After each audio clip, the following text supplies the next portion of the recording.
Hi, everyone. This is Tracy Fenton, founder of World Blue and the World Blue Academy, and welcome to the Freedom at Work podcast. I'm here to teach you how to think with a freedom-centered mindset, thrive as a freedom-centered leader, and finally, how to build a freedom-centered culture for your team or workplace. This podcast is about answering one key question. How can you, as a leader, use freedom rather than fear to unleash the full potential of individuals, teams, and organizations in order to achieve breakthrough results and change the world for the better? If you want to explore the answers, then you're in the right place. Let's get started. Hi, everyone. This is Tracy Fenton, founder of World Blue, and it's great to be with you today. Today, we're exploring freedom at work with one of the top leadership thinkers in the world, Dr. Rosabeth Moss Kanter. Dr. Kanter holds the Ernest L. Arbuckle Professorship at Harvard Business School, specializing in strategy, innovation, and leadership for change. Her strategic and practical insights guide leaders worldwide through teaching, writing, and direct consultation to major corporations, CEOs, governments, and startup ventures. Rosabeth co-founded the Harvard University-wide Advanced Leadership Initiative, a growing international model for a new stage of higher education, preparing successful top leaders to apply their skills to national and global challenges. The former chief editor of Harvard Business Review, Rosabeth has been repeatedly named to lists such as the 50 most powerful women in the world and the 50 most influential business thinkers in the world. She recently received the Thinkers 50 Lifetime Achievement Award. She is the author or co-author of 20 books.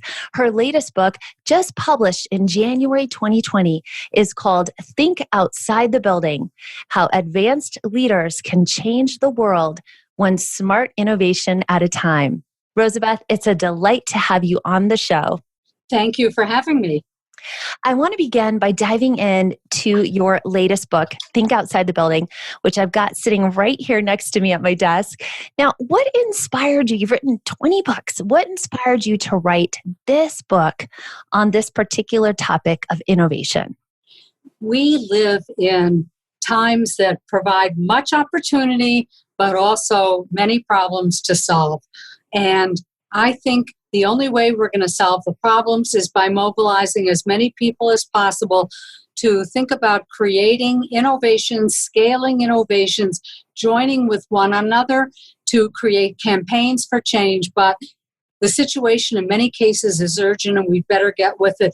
Of the three biggest problems that millennials all over the world identify, number one is climate change. That's one not getting better without lots of people doing many things. They also identify war and conflicts and inequities, gender, race, inequalities of other kinds, income inequality, etc. That's what the millennials care about. Many other problems also, and including pandemics, including diseases. And we have known about many of these problems for 50 years or more, and yet have not made sufficient progress. So it's time now that we mobilize more people to think creatively about solving the problems. I think one reason they're not solved is narrow thinking in closed inner circles in which people who are in establishment institutions talk only to one another and shut out opportunities for new kinds of thinking. Hence, think outside the building, outside the structures that exist today. Use your creativity to look at ideas for change. I love that. You know, as we're talking about thinking outside the building, one of the things that comes up for me is fear and how fear keeps us from doing that. And that's something we talk a lot about at World Blue is how can we shift our thinking from fear to freedom and possibility. So what do you think is a fear that keeps people from mobilizing to solve these problems, that keeps people from thinking outside the building? Well, sometimes it's fear. Sometimes it's simply comfort. And the stories that we tell ourselves or the dominant narratives that people in power tell about how things came to be this way, how they are inevitable and they'll never change. And so many people think that the status quo is all there is. And if there's any element of fear, it's because of the unknown, of uncertainty. And so then it's easier to stick with the status quo, which you know it's comfortable, than venture out to do anything different. Innovation of any kind, whether it's product innovation, whether it's inventing the iPhone or inventing an Uber ride-hailing service or a new method of care in a hospital. Innovation takes courage because it's different. And things that are different require a little bit of selling and a little bit of understanding before people will automatically embrace them. Absolutely. What is one of your favorite stories or examples from the book that can inspire our listeners as they think about how to mobilize? Well, I have several stories, so I'm going to tell you two. Please. One is somebody who was taking on the impossible, because we have this familiar saying, you can't boil the ocean, meaning something that's so big, it's so daunting, you couldn't possibly do it. And I tell the story of a guy who really cares about the oceans, a banker, and he decided he would boil the ocean, or actually stop it from boiling, because that's such a big factor in climate change. And he had an idea. He said one thing that was missing from discussion of, in particular, the oceans, is adding new technology that could improve ocean health, whether it's sensors, better methods of shipping, saving fish stocks, new technology, but there was no way to finance it because the oceans have no sovereignty. No country owns the oceans. They literally spill over. And so he thought there ought to be a World Bank for oceans. Well, that in itself is a pretty big idea. But what he did was he started persuading people by going to lots and lots of international meetings, listening to them, and then finally, after listening and helping, telling him about his point of view. So he had to do this all through persuasion, not position. There was no hierarchy here. It was because he built trust and was believable that he is now getting traction, and he has helped shift the conversation. So that's a really big one. Then I have somebody who has built a new way of distributing food in the inner city to people who are hungry. He's the former president of Trader Joe's. He has a new retail concept where he also put together very unusual ideas. And in the beginning, many of his friends said, "You're crazy. You've been at Trader Joe's. Everyone loves it. You have a great reputation. Why would you get into this new area?" But he has. He is taking food that is perfectly healthy and nutritious, but would otherwise be thrown out because it's surplus or close to its sell-by date. And he has created retail stores that is selling it to people in food deserts in inner cities at very affordable prices. So he's solving two problems at once: climate change, because food waste contributes methane gas, which is worse for the environment than carbon. And he's also helping feed people who otherwise couldn't afford a healthy diet. So I just love it because it's incredibly creative and all the pieces existed. I call this kaleidoscope thinking. It's like shaking a kaleidoscope. All the pieces exist, but when you shake it, you get a totally different pattern. Absolutely. That gets you thinking in a very different way. It's like all those elements are there. Let's just shake it up and see, gosh, there's a whole different type of approach that we can take to solving these big problems. Now, here at World Blue, we teach what's called freedom at work. It's the model that I developed. It has 3 elements to it. Our listeners will know this. The 3 elements of freedom at work, kind of like a 3-legged stool, are mindset, leadership, and organizational design. And I love to pick your brain sort of in these 3 areas, Rosabeth. So starting off with mindset, thinking about your recent book, but also your other books and the incredible work that you've done at Harvard, what do you think is the role of a leader's mindset on the overall success of her company? So I've always believed in empowerment. And leaders need to believe that their people have something to contribute, and they need to trust them. And they also need to believe that people are capable and responsible if you give them a chance. And, sometimes the negatives outweigh the positives. Negatives are so powerful. We have to get away from a mindset of negativity, of being skeptical, because there are occasionally people who will abuse that trust, but not many. Mm-hmm. And in the best companies I see, they totally believe in giving people voice because people will have something to contribute. They believe that at the top of an organization, there are smart people, but they can't possibly do it all themselves. It's like changing laws, passing a law, or a Supreme Court decision in the United States. Just because you pass a law doesn't mean that behavior changes.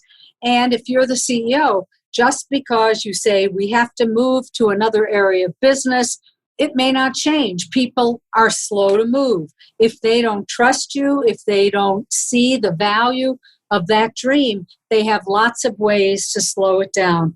For years and years and years, I've been writing about resistance to change and all the power that people at the lowest levels have to stop you. Veto power. They just don't show up at meetings. And so instead of calling a meeting and it's all done in a week, it takes 6 weeks or 8 weeks just to assemble all the people you need. I'm sure that your listeners will resonate with that if people are not excited and enthusiastic and feel that they're part of the process, they won't help you get something done.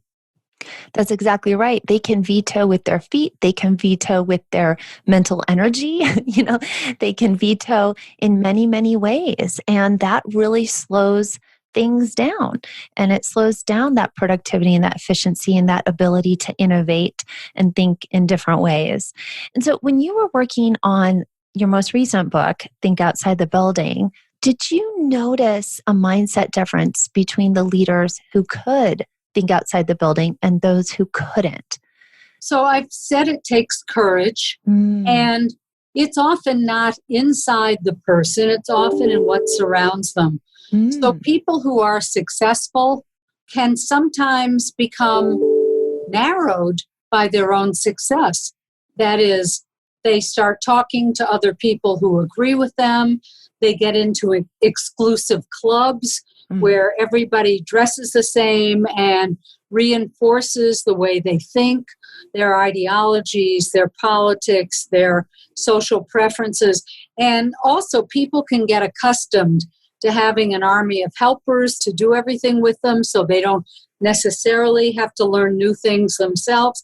So there are a number of things that happen to successful people that I love success. I think it's very positive. But they often have to get out of the building, in essence. Yeah. They have to be with new and different kinds of people in order to have their thinking stimulated in new directions.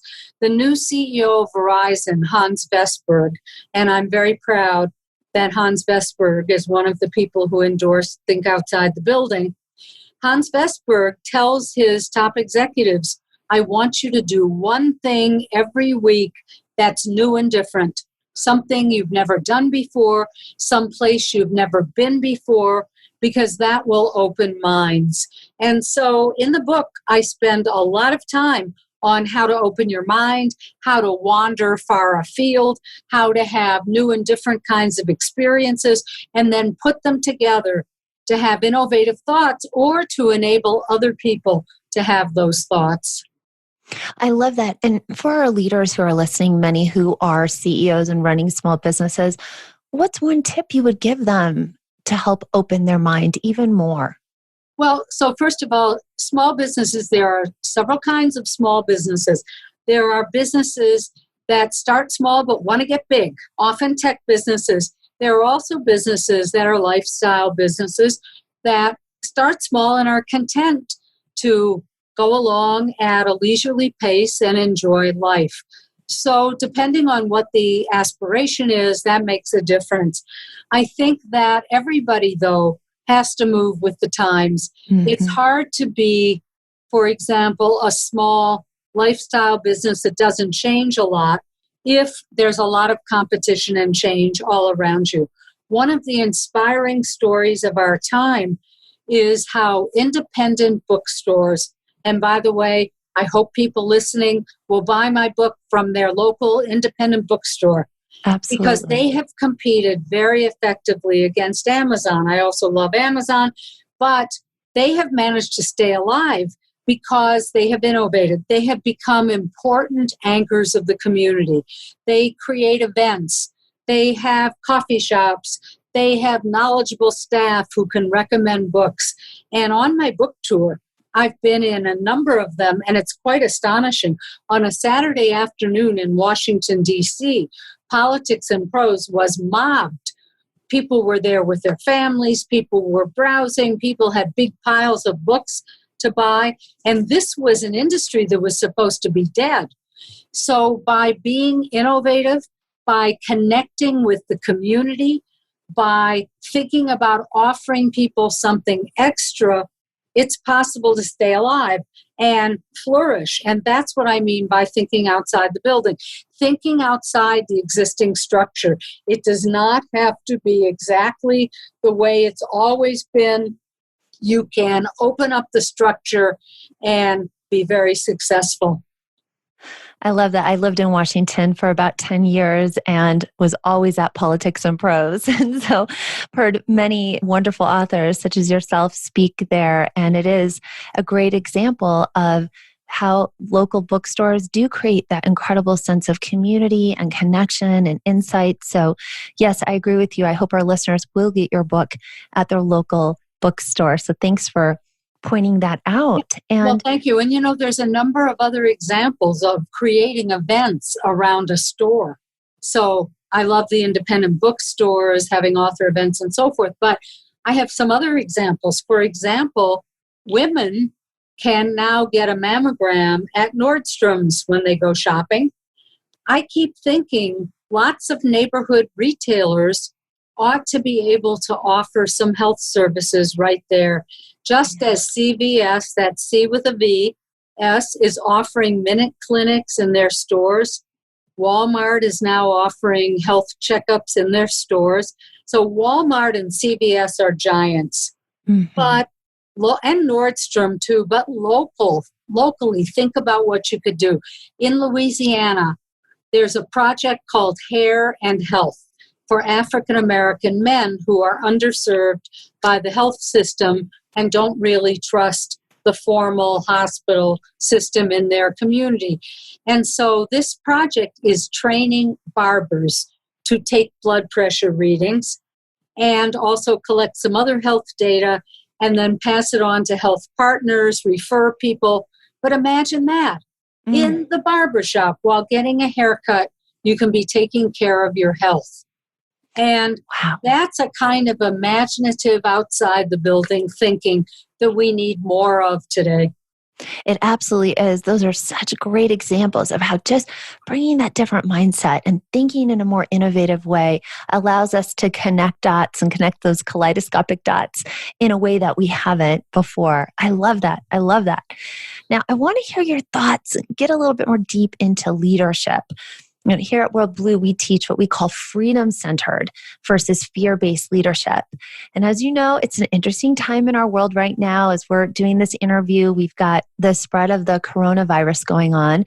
And just prior to our interview, you were in a meeting there at Harvard about how the university would deal with this situation. And I know many businesses, including our clients, I've been talking with them every day here, are trying to think about how they're going to handle the situation regarding the coronavirus. And I just tweeted this out. I said, real leaders understand that fear is a form of mass mesmerism that makes us myopic. Leadership is about helping others be smart, but not scared. And I wondered, Rosabeth, what advice would you have for leaders during times of extreme fear, like what we are experiencing right now with the coronavirus? Right. Well, first of all, I'm glad that you're tweeting such good advice. I also tweeted yesterday one of my favorite pieces of advice at times of uncertainty. which could be true because of a crisis like coronavirus.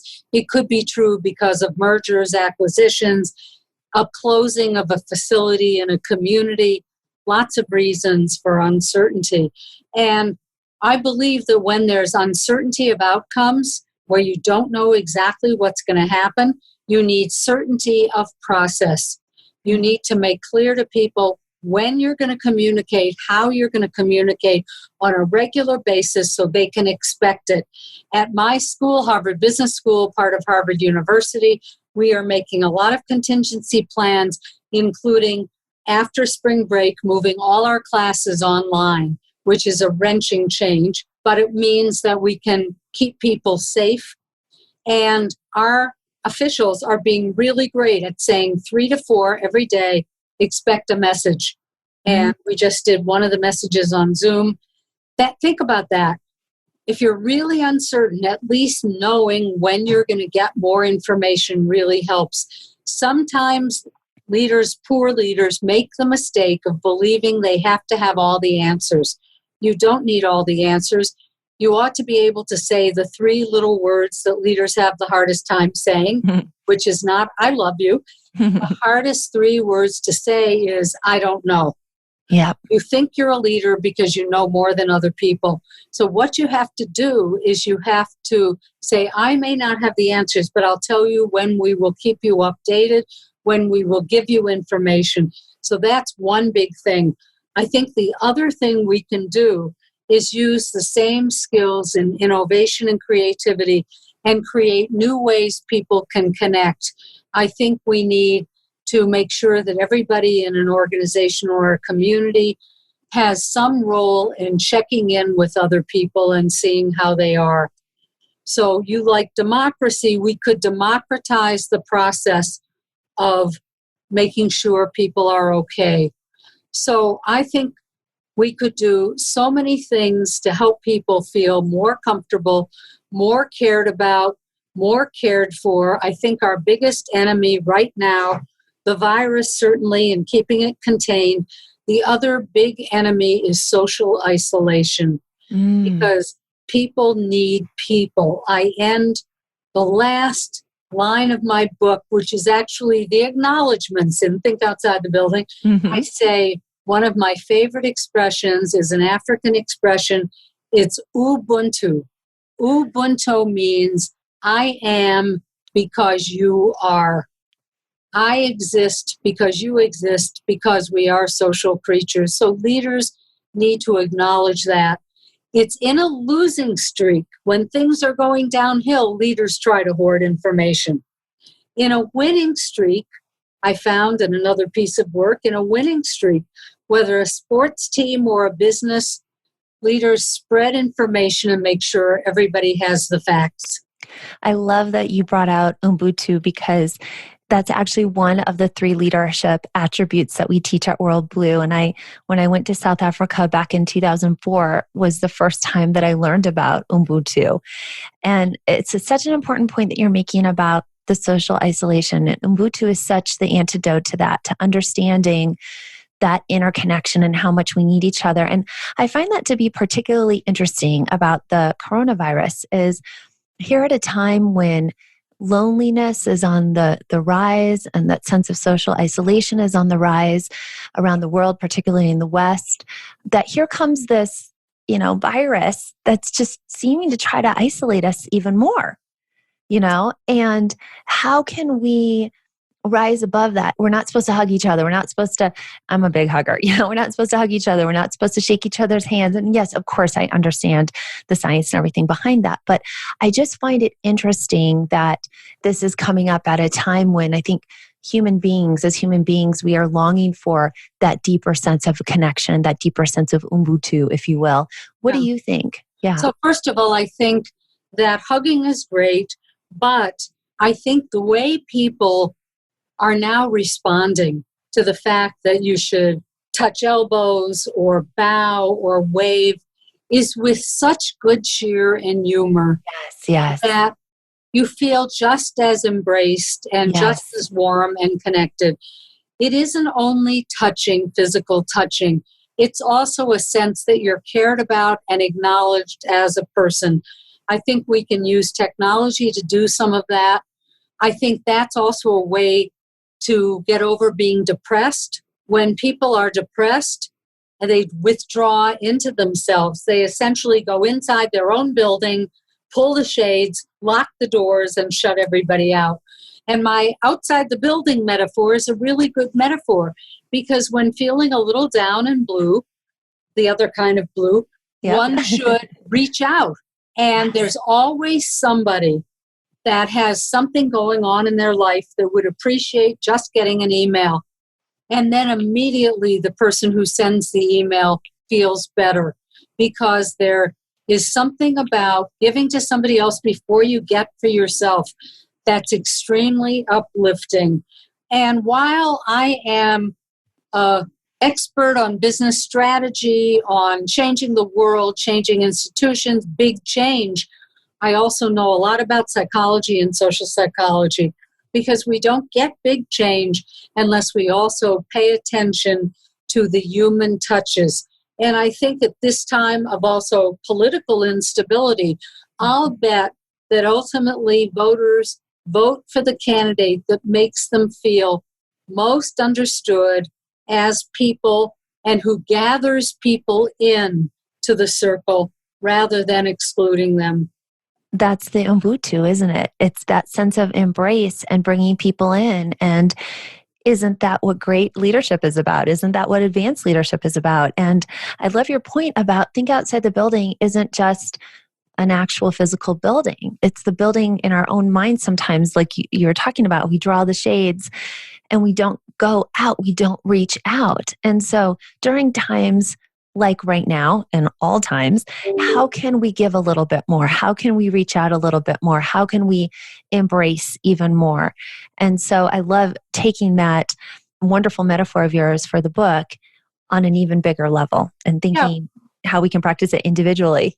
Yes. Well, structures, I mean, the building, just established structures, established routines. That's what I mean. The happiest people I know are people who are often working on the most difficult problems because they feel they can do something. What people need is a sense of efficacy. And that's what leadership is all about. The feeling that I can take action, I can make something happen, I can energize and engage other people, I can have a big, bold dream, I can make it happen, I can create a network of people who agree, and together, all those conversations, they can start having impact. One of my favorite stories in the book is about the beginning of the designated driver campaign, which has saved millions of lives that would otherwise have been lost due to drunk driving. And this was a very simple idea, and it actually originated in Scandinavia, but it got very big in the U.S., and it says, for every party, every bar, there's a new social role. One person is the designated driver who has responsibility for keeping everybody safe. It was such a powerful message because it did not say don't drink. I mean, there were criticisms because it didn't say don't drink. What it said was have a responsible person. And you know, teenagers really took hold because that made them feel important. I'm the leader here. I have a responsible role. And by partnering with media companies to spread the idea and have television programs show a designated driver, he changed the conversation, Jay Winston. He got people thinking that this role has to be occurring anytime people are drinking. And that's powerful. That changes a lot of people's behavior. They didn't change the law, they changed the culture. Absolutely. Absolutely. I love that. And I can really identify with what you're saying with people who want to take on big problems because they have a big dream and they want to make an impact. You know, when I founded World Blue back in 1997, I founded it because I believed that we could use the way we run our companies as a way to advance freedom and democracy in the world. And going into kind of the third attribute of the Freedom at Work model, which is organizational design, I wanted to get your thoughts about this. Do you think that we can look at running our companies in a more decentralized, distributed leadership, in our words, we would say organizational democracy, running our organizations in this way to help advance freedom and democracy in the world? We're in a 14-year global decline, according to Freedom House, of the level of freedom and democracy in the world. Is there a place for business in the way we conduct ourselves in our workplaces to help advance freedom and democracy in the world? I'd love to hear your thoughts on that. Well, we do know that engagement at work is going down, that a large number of employees on surveys don't appear to be very engaged in their work. That's right. And some of that is that they don't have sufficient autonomy or they're not listened to. But I actually feel that the missing ingredient is the one I write about in Think Outside the Building. The missing ingredient is a sense of purpose and meaning. Yes. And if we imbue work with purpose and meaning because people feel that their tasks are adding up to a bigger form of social impact, then they are more engaged.